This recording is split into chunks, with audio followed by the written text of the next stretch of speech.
यहाँ तो सिर्फ गूंगे और बहरे लोग बसते हैं। खुदा जाने यहाँ पर किस तरह का जलसा हुआ होगा।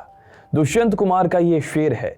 इसमें दुष्यंत कुमार ने समाज की बात की, समाज में बसने वाले लोगों की बात की, लेकिन ये नहीं बताया कि किस तरह का जलसा हुआ होगा। चलिए हम आज आपको बताते हैं कि दुष्यंत कुमार किस तरह के जलसे की बात कर रहे थे। लेकिन हाँ, आप कहीं ये मत समझ लीजिएगा कि हम खुदा बन रहे हैं। नहीं नहीं, हम तो समाज की हकीकत आपको बताने जा रहे हैं, जिसके बारे में दुष्यंत कुमार ने ये शेर लिखा था। ये कहानी मैं आपको सुनाऊं उससे पहले भोज की बात मैं आपसे करना चाहता हूं। आपने भोज तो खाया ही होगा। भोज कई तरह के होते हैं, शादी के भी और श्राद्ध के भी। हमारे समाज में ये सालों से चला रहा है, प्रथा है। ये गलत है या सही, ये समाज के ठेकेदार ही जाने, लेकिन इतना तो तय है कि हम सब भोज का मतलब समझते हैं, जानते हैं, अच्छी तरह से वाकिफ हैं, रूबरू हैं।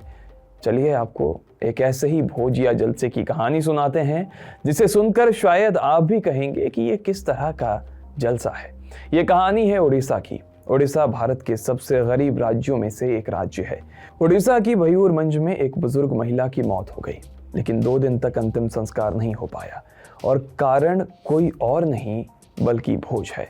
दिमाग तो तब और झन्ना जाता है जब पता चलता है कि अंतिम संस्कार 10 किलो मटन के लिए 2 दिन तक फंसा रह गया। लेकिन सच्चाई यही है कि 10 किलो मटन के चक्कर में 2 दिनों तक लाश घर में पड़ी रही, क्योंकि समाज के लोग मटन का भोज चाहते थे। और जिस बुजुर्ग की मौत हुई उसके घर वालों के पास उतने पैसे नहीं कि तुरंत 10 किलो मटन समाज के महान लोगों के लिए तैयार करते। लेकिन ऐसा हुआ।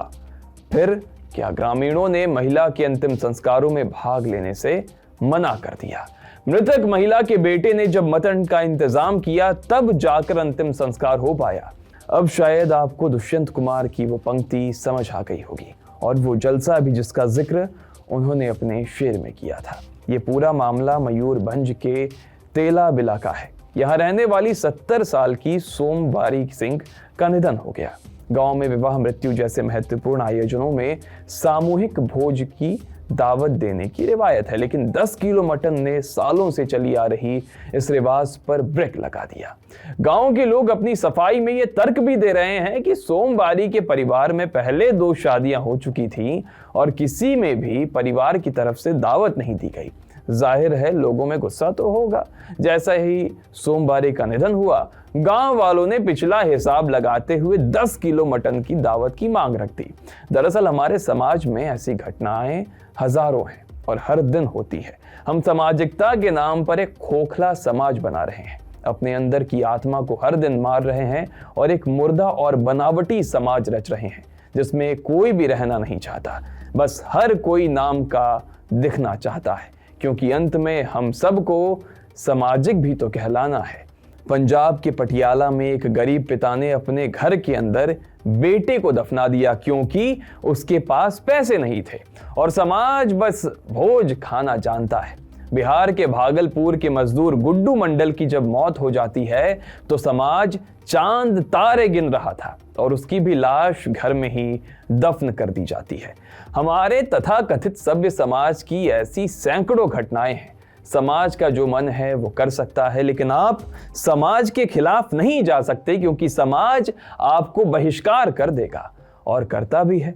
छत्तीसगढ़ के रविशंकर कुंभकार का समाज ने इसलिए बहिष्कार कर दिया क्योंकि कुम्हार समाज ने एक कार्यक्रम रखा था और कुंभकार किसी कारण नहीं पहुंच सके। बस हो गया बहिष्कार।